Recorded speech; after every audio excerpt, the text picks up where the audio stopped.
ሰላም ጤና ይስጥልን እንዴት ናችሁ? እንኳን ወደ ዩቲዩብ ገጻችን በደህና መጣችሁ። ደግሞ ካዛንቺስ ላይ ተገኝቻለሁ። የካዛንቺስ ሳይታችንን ዙሪያ ያሉ የመንገድ አማራጮችን የምናሳያቸው ይሆናል። ኋላ ደግሞ ሳይቱ ውስጥ ገብተን የሳይቱ የደረሰበት የግንባታ ደረጃ የምናሳያቸው ይሆናል ማለት ነው። ይሄ የምትመለከቱት መንገድ በበለስ ፋውንዴሽን ወደ አዋሬ የሚወስደው መንገድ ነው። እዛ አጠገብ ታዋቂው ዮናስ ጨርጨር ስጋ ቤት ይገኛል።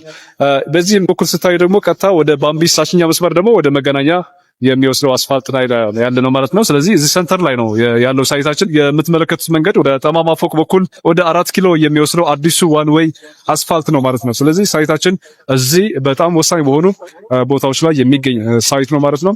አሁን ደግሞ ሳይት ውስጥ ገብተን የሳይቱ የግንባታ እንቅስቃሴ የምንመለከት ይሆናል። ተከተል።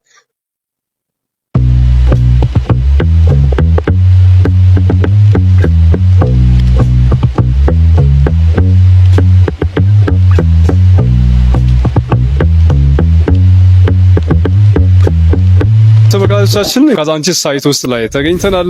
ይሄ በኋላ የምትመለከቱት ሳይታችን እንግዲህ በከፍተኛ ፍጥነት እየተገነባ ያለ ሳይታችን ነው ማለት ነው። እንቅስቃሴው በጣም ጥሩ የሆነ ሳይት ነው። ምክንያቱም ከመንግስት ጋር በተስማማንበት መሰረት ሀያት ሴት ይህን ሳይት በተቻለ መጠን በከፍተኛ ፍጥነት እና በጥራት ገንብቶ ለማስረከብ ያለ ሳይታችን ነው ማለት ነው። እንቅስቃሴው በጣም ጥሩ የሆነ ሳይት ነው። ምክንያቱም ከመንግስት ጋር በተስማማንበት መሰረት ሀያት ሴት ይህን ሳይት በተቻለ መጠን በከፍተኛ ፍጥነት እና በጥራት ገንብቶ ለማስረከብ ከፍተኛ የሆነ እንቅስቃሴ እያደረገ ይገኛል። ሳይት ላይ ከባለ 1 መኝታ 45 ካሬ ጀምሮ እስከ 160 ካሬ ባለ 4 መኝታ በ10% ቅድመ ክፍያ ብቻ የቤት ባለቤት መሆን ትችላላችሁ። ይሄ ሳይት እንግዲህ በየወሩ ከመንግስት ጋር ሱፐርቫይዝ እየተደረገ ያለ ቁጥጥር እየተደረገለት ያለ የግንባታ ሂደት ደግሞ ቼክ እየተደረገ ያለ በየጊዜው ማለት ነው። ይሄ ለእናንተ የሚጠቅማችሁ ምንድነው? ሳይቱ ቶሎ እንዲገነባና በከፍተኛ ፍጥነት በከፍተኛ ጥራት እንዲገነባ ያደርገዋል ማለት ነው። እንደምታዩት ሳይቱ እንቅስቃሴው ቆንጆ ነው ያለው።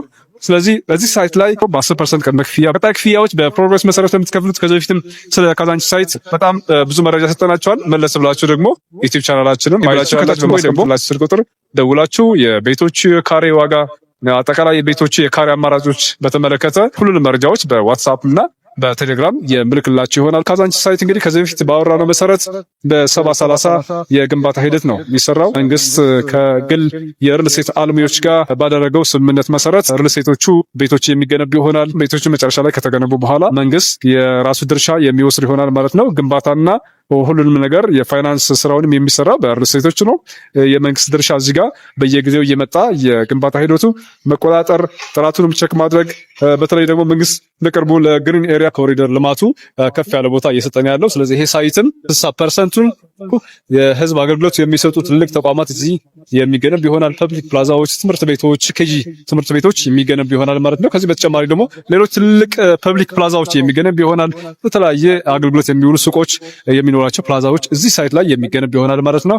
ታዲያ ይህን ሳይት መጥታችሁ ለማየት ተጨማሪ መረጃ ለመውሰድ ለዛሬ ለነበረ ፕሮግራም ይህን ይመስላል። ስለተከታተላችሁን እናመሰግናለን። በሌላ ፕሮግራም ደግሞ ሌሎችም የአያት ሪል ስቴት የቤቶች የሱቅ እንዲሁም ደግሞ የአክሲዮን በተመለከተ ሌሎች መረጃዎች በቀጣይ ፕሮግራማችን እንሰራላችኋለን። ለዛሬ የነበረን ጊዜ ከልብ አመሰግናለሁ።